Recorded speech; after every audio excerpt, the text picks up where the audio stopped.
Hello friends, welcome to Joy's creative garden.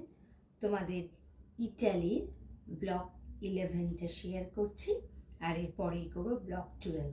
ভেনিসে পায়ে হেঁটে শহরটা কিভাবে ঘুরলাম, কোথায় কোথায় গেলাম, এই ব্লগে সেটা থাকছে।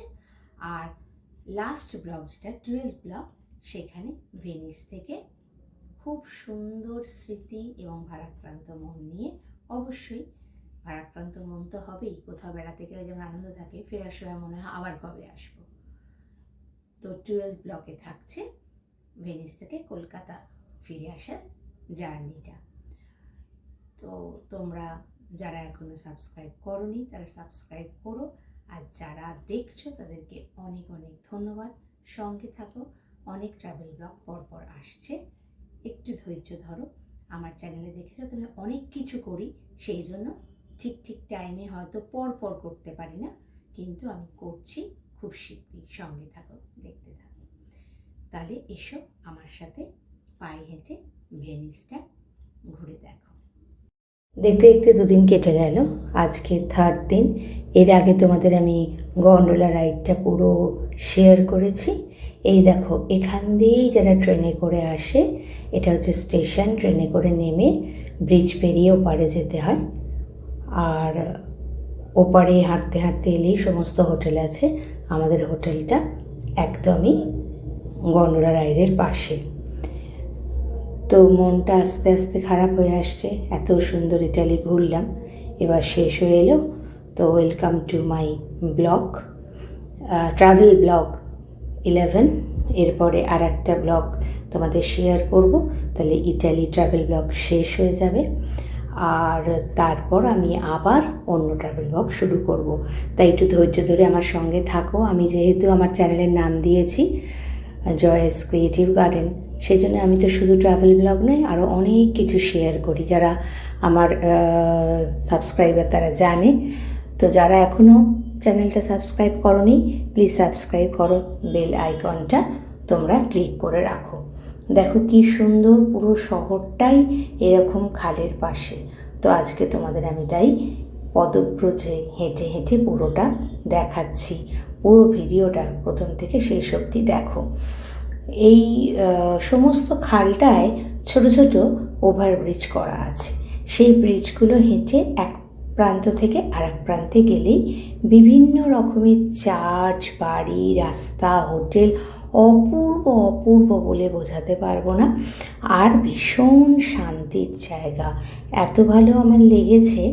হ্যাঁ, জলগুলো হয়তো আমাকে একজন বলেছিল যে ভেনিসের জলটা নোংরা, সে আর কি করা যাবে, জল তো আর ওই পরিষ্কার করা যায় না। এখানে দেখো দোকানগুলো, এখানে নানা রকমের মাস্ক রয়েছে, আর অনেক কিছু আগেকার দিনে যে অপেরা হাউস হতো না, সেখানকার সব জিনিসপত্র রয়েছে। আর তাছাড়া বড় বড় চার্চ, সকালবেলা হাঁটলে এত সুন্দর ঘণ্টার ধ্বনি শোনা যেত। আর ইটালির তো জানোই তোমরা সবাই, জিলাটো আইসক্রিম ফেমাস। তো আমরা চলে এসেছি আইসক্রিম পার্লারে, এখান থেকে আমরা আইসক্রিম খেলাম। এখানের পিৎজাও তো খুব ভালো, পিৎজাও খেয়েছি। আর এইটা একটা চার্চ, সেটাও তোমাদের আমি ঘুরে দেখাচ্ছি। দেখো চার্চের বাইরেটা, চার্চের ভেতরটা এর আগে আমি তোমাদের শেয়ার করেছিলাম। এত সুন্দর, শুধু আমার মনে হয় এটাই যে এটা তো অনেক পুরনো শহর, কিন্তু এরা কিভাবে কি সুন্দর করে মেনটেন করছে যে বিল্ডিংগুলো। আর যখন তৈরি হয়েছিল তখনও মানে এত ভালোভাবে তৈরি হয়েছিল যে যার জন্য এখনও পর্যন্ত সেগুলো একই জায়গায় রয়েছে। তবে দেখে তোমরা বুঝতেই পারছো যে বাইরে রং করা বলে ঝকঝকে, তা না হলে তো এই ব্যাপারটা হতো না আর কি। তো এই ব্রিজগুলো দেখো, বললাম যে ওভারব্রিজ, এ প্রান্ত থেকে ও প্রান্তে যাওয়া যায়। ব্রিজের নিচ দিয়ে দিয়ে গন্ডোলায় করে আমরা গেছি, আর ওপর দিয়ে হেঁটে গেছি। মানে দুটোরই অনুভূতিটা একদম অপূর্ব। তো সেটাই তোমাদের সাথে আর কি শেয়ার করলাম। তোমাদের কীরকম লাগলো অবশ্যই জানিও প্রথম থেকে শেষ অবধি দেখো। এখানেও একটু গন্ডোলা রাইড আমি দিয়েছি, যারা আমার আগের ভিডিওটা মিস করে গেছো তারা এখানে দেখে নিতে পারবে। অ্যাকচুয়ালি ভেনিসে যে ভিডিওই শেয়ার করি না কেন গন্ডোলা চলেই আসে, এটাই তো এখানকার সবচেয়ে ফেমাস। আচ্ছা, এই দেখো চলে এসেছি আর একটা দোকানে। এখানে নানা রকমের মাস্ক রয়েছে, অপূর্ব সুন্দর মাস্কগুলো। এই মাস্কগুলো পরেই অপেরা ডান্স হয়। আর এতদিন ছবিতে দেখেছি, এখন চাক্ষুষ দেখলাম আর কি। আর এই দেখো আমরা যখন নিচে গন্ডোলা দিয়ে গেছিলাম ওপর থেকে কীরকম লাগে। আচ্ছা, আর একটাও আইসক্রিম পার্লারে চলে এসেছি। এখানে বললাম না প্রচুর প্রচুর আইসক্রিম পার্লার, অনেক আইসক্রিম খেলাম, অপূর্ব সুন্দর, কি অপূর্ব স্বাদ যে কি বলবো। দুধটা খুব খাঁটি তো সেই জন্য টেস্টটাও কিন্তু অপূর্ব। আর বিভিন্ন ফ্লেভার সেই তোমাদের সাথে শেয়ার করছি। দেখো আমি একটা বড় আইসক্রিম নিয়েছি মনের মতো করে, দারুণ।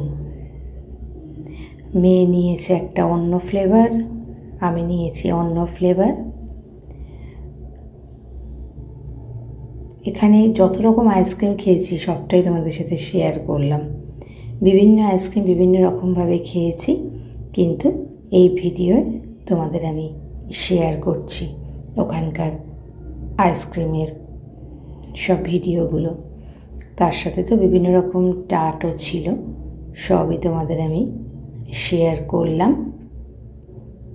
এবার চারপাশটা ঘুরে ঘুরে কিছু দোকান থেকেও ওখানকার আমরা কিছু সোভেনির কিনলাম নিজেদের জন্য, লোকেদের গিফট দেওয়ার জন্য। এই পাশটা দেখো, মানে এক ব্রিজ দিয়ে চলে এসছি এ পার্টটা, এবং এখানটা খুব সুন্দর। এখানে চার্চ আছে আর পাশে পাশে কয়েকটা হোটেল রয়েছে। এত অপূর্ব, একদম শান্ত, শুধুমাত্র ট্যুরিস্টরা ঘুরে বেড়াচ্ছে। স্থানীয় লোকেরা এখানে হয়তো জানি না বাড়িতে থাকে কী করে, কিন্তু খুবই শান্তির জায়গা সত্যি কথা বলতে গেলে। তো ভীষণ ভালো লাগলো, দারুণ সুন্দর কাটালাম, মনটা ভরে গেল। এবারে কালকে সকালবেলা চলে যাওয়া, তো চলে যাওয়ার ভিডিওটা তোমাদের সাথে নিশ্চয়ই আবার আমি শেয়ার করব। এটা আমার হোটেলের ভেতরটা, সেটাও আমি আগের ভিডিওয়ে শেয়ার করেছি। যারা দেখোনি তাদের জন্য আমি আবার শেয়ার করলাম। দেখো কি অপূর্ব, এটা একটা প্যালেস বোধহয় ছিল, যেটা হোটেলে ট্রান্সফার করা হয়েছে। এবার আমরা লাঞ্চ করতে যাব। তো দারুণ লাঞ্চ করলাম। কি লাঞ্চ করলাম সেইটা দেখাবো, সঙ্গে থাকো ভিডিওটা। দেখো হোটেলটা পুরোটার ভেতরটা দেখালাম তোমাদেরকে, অপূর্ব সুন্দর ছিল কিন্তু। এবার চলে এসেছি লেকের পাশে। এখানে হঠাৎ দেখলাম, মানে আমরা তো সারা ইটালিতে প্রচুর ধরনের ব্রেড, পিৎজা খেয়েছি, পাস্তা খেয়েছি, ওদের রিসর্টও খেয়েছি। এবার একটু ইচ্ছে হলো না, অনেক দিন হয়ে গেছে ইন্ডিয়ান খাবার খাবো, তো একটা বাংলাদেশি রেস্টুরেন্ট দেখলাম, সেখানেই আমরা রাইস আর ফিশ নিলাম, একটা গোটা ফিশ। তো খুব এনজয় করে খেয়েছি। আর হোটেলের যে বয় ছিল না, সে আমাদের খুব মানে ভালো করে সার্ভ করেছে। তো তোমাদের সেইটা দেখাচ্ছি। দেখো খুব সুন্দর করে কেটে, মানে ভেতরে একটাও যাতে কাঁটা না থাকে। তো অ্যাকচুয়ালি এটা ভেটকি, ওখানকার ওই যেরকম বাসা বলা হয় ওরকম আর কি। তো সেইটা দিল, দারুণ সুন্দর, খুব টেস্টিও ছিল। তো আমরা অনেক দিন পর ভাত আর মাছ পেয়ে, বলে না বাঙালি তো, যতই আমরা অন্য খাবার খেতে ভালোবাসি না কেন, কিন্তু নিজেদের খাবার পেলে মনটা খুব ভালো লাগে। তো প্রায় 7 দিন পর আমরা আমাদের নিজেদের ভাত মাছ পেলাম। এখানে বসে খেতে দারুণ লাগছিল, আর মনে হচ্ছিল যে এই মুহূর্তটা জানি না আর কখনো আসবো কি। ঈশ্বরের কাছে অবশ্যই প্রার্থনা করব যে আবারও যেন এই মুহূর্তটা ফিরে পাই। আসলে সত্যি কথা বলতে গেলে এত বড় পৃথিবী, এত কিছু যাওয়ার দেখার আছে, আর খরচ সাপেক্ষ ব্যাপার। আমরাও তো চাকরিজীবী লোক, সেই জন্য একই জায়গায় তো বারবার যাওয়া যায় না। তো সেই জন্য আমরা অন্তর ভরে নিলাম, হয়তো আবার অন্য কোথাও যাব, সেখানেও এরকম সুন্দর অনুভূতি পাবো। কিন্তু প্রত্যেকটা জায়গার তো একটা বৈশিষ্ট্য আছে না, আর যখনই যাই মনে হয় আবার যাব। যেমন প্যারিসে গেছিলাম, মনে হয়েছিল আবার যাব। আচ্ছা, লাস্টে আমাদের এই ডেজার্টটা দিল, অপূর্ব ডেজার্টটার নামটা এই মুহূর্তে আমার মনে পড়ছে না, কিন্তু এটা ইটালির ফেমাস একটা ডেজার্ট, একটা পুডিং, চিজ পুডিং, ওপরে একটা পেস্তা বাটা দিয়ে অপূর্ব খেতে ছিল। খুব একটা ঠান্ডা কিন্তু একদমই ছিল না। আর দেখো এই পাখিটা কি সুন্দর আমাদের ধারে উড়ে উড়ে বেড়াচ্ছিল, উঠে বসছিল, সেইটা আমি অনেকক্ষণ ধরে এনজয় করছিলাম আর ক্যামেরা বন্দি করলাম। আর লোকেরা সব গন্ডোলা রাইড করছে, তো খেতে বসে বসে এটাও উপভোগ করলাম। এই দেখো পাখিটা কত বড়, কি সুন্দর এসে বসেছে নিজের মতো করে। তো আমার ক্যামেরায় ওকে বন্দি করলাম আর তোমাদের সাথে শেয়ার করলাম। কেমন লাগলো ভিডিওটা অবশ্যই জানিও। এরপরে আমি তোমাদের ট্রাভেল ব্লগ 12 ইটালি শেয়ার করব খুব শীঘ্রই, যার মধ্যে থাকবে ভেনিস থেকে সুন্দর স্মৃতি নিয়ে আমরা ফিরে আসছি কলকাতায়। তার জন্য অপেক্ষা করতে হবে, সাবস্ক্রাইব করতে হবে, বেল আইকনটা ক্লিক করতে হবে। যারা এখনই সাবস্ক্রাইব করোনি প্লিজ সাবস্ক্রাইব করো, তোমরাই আমার ইন্সপিরেশন। তাই তোমাদের সাথে যেখানেই যাই সেখানকার ছবি ভিডিও তুলি তোমাদের দেখানোর জন্য। তো তোমরা পাশে থাকলে আমি আরও ইন্সপায়ার হব, সেই জন্য বারবার বলছি।